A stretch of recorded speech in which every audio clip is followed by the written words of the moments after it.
Title was Dodging the Shadows. Dante had always known the streets of Eastside weren't kind, but what he didn't know was how far the shadows would stretch to find him. It started simple enough. He was just another guy trying to get by, working a dead-end job at the corner store, hustling to pay rent, keeping his head down. But it was his cousin, Marcus, who changed everything. Marcus wasn't exactly a saint. A few months back, he'd borrowed some money from a local gang, the Iron Tigers, promising to pay it back with interest. The thing was, Marcus had a problem with promises. He didn't keep them. Now the Tigers were knocking on Dante's door. "Dante, you know Marcus, right?" The voice on the other end of the phone was low and gruff. It was Big T, one of the Tigers' enforcers. "He's overdue. We're looking for him. If you see him, you tell us where he's at, and maybe, just maybe, we'll leave you out of this." Dante's heart pounded. He hadn't seen Marcus in a week, and the last time he did, his cousin had mentioned something about getting a loan from a different crew. It didn't sit right with Dante, not one bit. He hung up and ran his hands through his hair. No matter what, he had to get out of this. He wasn't a gangster. He didn't want that life. But these weren't people you could just say no to. His mind raced as he thought about his options. Marcus had disappeared for a reason. He was smart enough to keep a low profile. Dante, on the other hand, wasn't. The Tigers knew where he lived, where he worked, and if they couldn't find Marcus, they'd settle for Dante. Or worse. The next few days were a blur.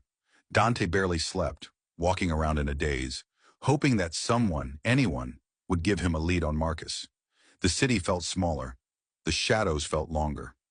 One evening, walking back from work, he noticed something strange. A black sedan parked across the street from his apartment. A guy in a leather jacket was leaning against it, staring straight ahead. Dante's pulse quickened. He recognized him.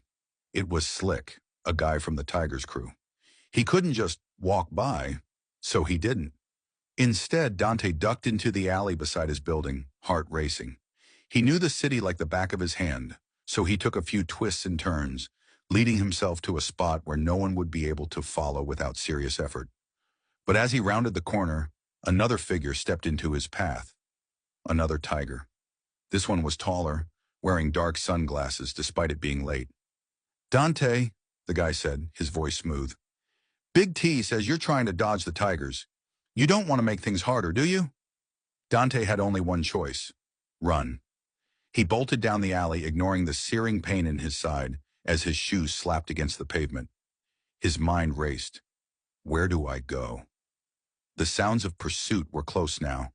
He could hear the footfalls echoing off the walls behind him. But Dante was fast.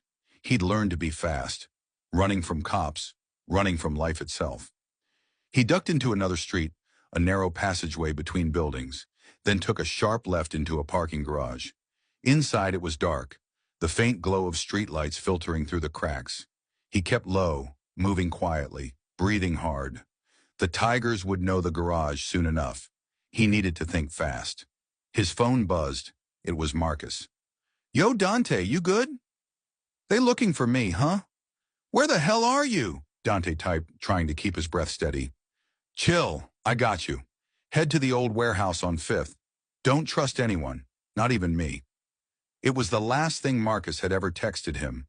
But what choice did Dante have? He had to trust him.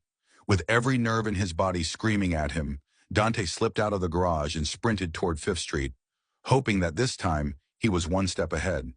When he got to the warehouse, the heavy metal door creaked open. Title was Dodging the